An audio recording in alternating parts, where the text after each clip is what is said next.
बिस्मिल्लाहिर्रहमानिर्रहीम, अस्सलामुअलैकुम वरहमतुल्लाहि वबरकातुहू। दोस्तों, आज बात करेंगे हम चिकनगुनिया पे। चिकनगुनिया चिकन से नहीं फैल रहा, लोगों को गलतफहमी है। कई लोग हैं जो इसके बारे में नहीं मालूमात, तो वो समझते हैं कि वो चिकनगुनिया चिकन से फैल रहा है। ऐसा कुछ भी नहीं है। चिकनगुनिया एक वायरस है, एक समझ लें एक जरासीम है। वो क्या चीज़ फैला रही है उससे हम डिटेल से बात करेंगे और चिकनगुनिया का बेहतरीन आपको ट्रीटमेंट बताऊंगा। ये मादा मच्छर है, इससे ये जरासीम फैल रहा है। जब वो मादा मच्छर इन्फेक्टेड होती है तो जिस जिस को भी काटती रहती है उसको ये वायरस मुंतकिल करती रहती है। ये मादा मच्छर वही मच्छर है जो डेंगू फैलाता है, चिकनगुनिया भी यही फैलाता है और मलेरिया भी यही फैलाता है। तो तीनों बीमारियां इससे होती हैं। सबसे पहले ये तंजानिया में डायग्नोस हुआ था। अफ्रीका का एक शहर है तंजानिया, वहाँ पर ये डायग्नोस हुआ था 1952 में। उसके बाद ये पूरी दुनिया में फैल गया। चिकनगुनिया की जो मेन अलामात हैं वो मैं आपको बता देता हूँ डिटेल से। चिकनगुनिया जब भी किसी को होता है, आजकल तो चिकनगुनिया इस कदर हुआ है, इस कदर है, यहाँ हमारे कराची में तो बहुत ज़्यादा चिकनगुनिया फैला हुआ है। वो जो मिडिल क्लास और लोअर मिडिल क्लास एरियाज़ हैं, इतने पोश एरियाज़ नहीं हैं। इसकी वजह यह है कि वहाँ गंदगी उसकी वजह से, कचरे की वजह से मच्छर बहुत फैल रहा है। ये कब फैलता है? जब भी बारिश होती है, और बारिश के बाद, क्योंकि वाफर मिकदार में साफ़ पानी आता है तो साफ़ पानी में ये मच्छर ज़्यादा फलता फूलता है, और उसके बाद ये इसकी वबा आ जाती है, जो कि आजकल वबा आई हुई है। चिकनगुनिया जब गर्मी जा रही होती है और बेहतरीन मौसम हो जाता है, ना गर्मी होती है ना सर्दी होती है, और बारिशों के बाद ये स्टार्ट लेता है। और जैसे ही सर्दी ज़्यादा हो जाएगी तो ये मच्छर जो है ये ख़त्म हो जाता है। और बहुत ज़्यादा गर्मी में भी नहीं होता ये, और बहुत ज़्यादा सर्दी में भी नहीं होता। जो नॉर्मल ठंडा मौसम होता है तो उसमें होता है। जब किसी एक को, घर में से किसी एक को ये मच्छर काटता है तो फिर आप समझ लीजिए कि बारी बारी एक को काटेगा तो दूसरे को, तीसरे को, और पूरा का पूरा घर इसके अंदर मुतासिर हो जाता है। चिकनगुनिया की मेन अलामात क्या हैं? चिकनगुनिया में सबसे ज़्यादा जो कॉमन अलामात हैं, बहुत ज़्यादा डिटेल में नहीं जाएंगे, लेकिन बिल्कुल आम जो अलामातें बता देता हूँ मैं आपको। सबसे ज़्यादा हाई ग्रेड फीवर होगा। फीवर यानी कि 102, 103, 104, मैंने तो 106 और 107, 108 तक भी मैंने देखा है। चिकनगुनिया में बुखार चला जाता है, हाई ग्रेड फीवर होता है।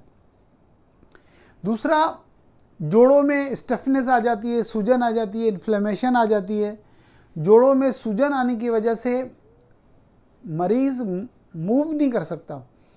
मरीज़ समझता है कि जैसे मैं हिल नहीं सकता। ऐसा भी हुआ है कि पेशेंट आया सेंटर में और वो बाहर से आवाज़ दे रहा है कि डॉक्टर साहब किसी कंपाउंडर को भेज दें वो मुझे मोटरसाइकिल से नीचे उतार दे। तो इससे आप फिर समझ सकते हैं कि इसकी शदीद अलामत होती हैं। रैशेस हो जाते हैं जिस्म के ऊपर, जॉइंट में दर्द होता है, जॉइंट स्टिफनेस हो जाती है, जोड़ों में बेहद दर्द होता है, उठना बैठना महाल हो जाता है, बंदा मूवमेंट नहीं कर सकता। यहाँ के अगर उठ के चल नहीं सकता बिल्कुल भी, इतना जोड़ों के अंदर जो सूजन आ जाती है, दर्द हो जाती है चिकनगुनिया में। और इसके बाद कुछ मरीज़ों में ऐसा होता है, ऐसी अलामत आती है वो रेशेस होने लग जाते हैं और जोड़ों में सूजन आ जाती है। तो जब भी ऐसा हो कि आपसे हिला जुला नहीं जा रहा, तो आप ये समझ लें कि डेफिनेटली ये चिकनगुनिया ही है। अब चिकनगुनिया तशख़ीस कैसे होता है कि कंफर्म करने के लिए अगर किसी ने टेस्ट करवाना है तो क्या है? सबसे पहले सीबीसी करवाते हैं, और सीबीसी में भी टीएलसी काउंट और प्लेटलेट काउंट देख लेते हैं, और बाकी चीज़ें न्यूट्रोफिल वगैरह देख लेते हैं सीबीसी। और दूसरा है एलाइजा टेस्ट चिकनगुनिया एलाइजा। इसमें एलाइजा टेस्ट में आईजीजी और आईजीएम देख लेते हैं, तो उसमें वो पॉजिटिव आ जाता है कि ये चिकनगुनिया ही है। लेकिन गरीब लोग इतना चिकनगुनिया टेस्ट कराने के चक्कर में नहीं, क्योंकि चिकनगुनिया जब स्टार्ट होता है तो ये 2 से 8 दिन में इसकी अलामत ज़ाहिर होती हैं। 2 दिन से, जैसे मच्छर ने काटा तो 2 से 3 दिन के बाद अलामत ज़ाहिर होने लग जाती है। कुछ लोगों को लेट ज़ाहिर होती हैं अलामात, आप समझ लें कि 8 दिन के बाद या 8 दिन तक, और कुछ लोगों को जल्दी ज़ाहिर हो जाती हैं, कुछ लोगों को डिले भी हो सकता है 10-12 दिन के बाद भी। तो इसलिए 2 से 3 दिन में अगर आप चिकनगुनिया टेस्ट कराएंगे तो वो नेगेटिव भी आ सकता है। एंटीबॉडीज़ बाद में बनती है इसकी 2-3 दिन के बाद।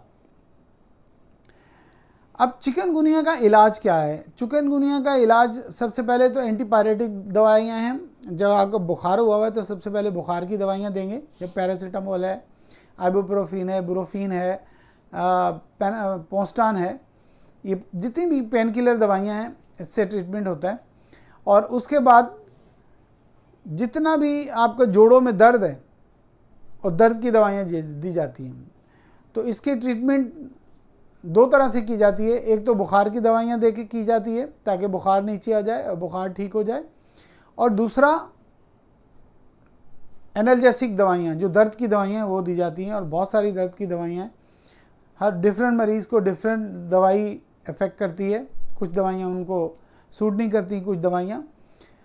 सबसे ज़्यादा इम्तिहान में कौन आते हैं? इसमें सबसे ज़्यादा परेशानी उन लोगों को हो जाती है जो डायबिटिक पेशेंट हैं, कार्डिक पेशेंट हैं, या उनको मैदे का अल्सर है। ऐसे पेशेंट्स के लिए बहुत प्रॉब्लम हो जाती है क्योंकि वो दवाइयाँ नहीं खा सकते ज़्यादा। और किडनीज़ के पेशेंट हैं, नेफ्राइटिस के पेशेंट हैं, तो क्रोनिक किडनी डिजीज़ के पेशेंट हैं, वो ज़ाहिर सी बात है पेन किलर नहीं खा सकते, तो उनके लिए वो बड़े इम्तिहान में आ जाते हैं, परेशानी में। तो बहरहाल इलाज तो इसका यही है। हतमी कोई ट्रीटमेंट इसका नहीं है, जैसे डेंगू का नहीं था इसी तरह इसका भी नहीं है। बस बुखार उतारने के लिए दे दें और दूसरा दें। और दूसरा इसका जो इजी ट्रीटमेंट जो घर में आप कर सकते हैं वो ट्रीटमेंट ये है कि आप इलेक्ट्रोलाइट बहुत ज़्यादा लें, इलेक्ट्रोलाइट लें, पानी ज़्यादा अपने आप को हाइड्रेट रखें, पानी ज़्यादा पिएं, और मूवमेंट कम से कम करें। जितनी आप मूवमेंट कम करेंगे, आराम करेंगे, उतना ही चिकनगुनिया जल्दी ठीक होगा और आप इससे जान छुड़ा लेंगे। कितना अरसा चलता है चिकनगुनिया? चिकनगुनिया बाज़ दफ़ा महीनों रहता है। मान लीजिए उन्होंने दवाई खाई, 2 दिन अगर नहीं खाएंगे तो फिर दोबारा से दर्द शुरू हो गया, तो ये महीनों रहता है। तो उसके लिए अपनी इम्यून सिस्टम को बेहतर करना चाहिए। अच्छी से अच्छी खुराक खाएं, पानी ज़्यादा पिएं, और अपने इलेक्ट्रोलाइट डिसबैलेंस नहीं होने दें। कैल्शियम अपना मेंटेन रख रहे हैं। विटामिन डी आपका सही होना चाहिए। विटामिन डी आपका मेंटेन करें तो आपकी बॉडी में किसी तरह से कमी नहीं होनी चाहिए। तो चिकनगुनिया इससे ठीक हो जाता है। दोस्तों, मुझे उम्मीद है कि आपको मेरी बात समझ आ गई होगी। चिकनगुनिया अच्छी तरह से समझ आ गया होगा। चिकनगुनिया चिकन से नहीं बल्कि एक मच्छर से फैलता है, मच्छर के वायरस से काटने से फैलता है। अल्लाह हाफ़िज़।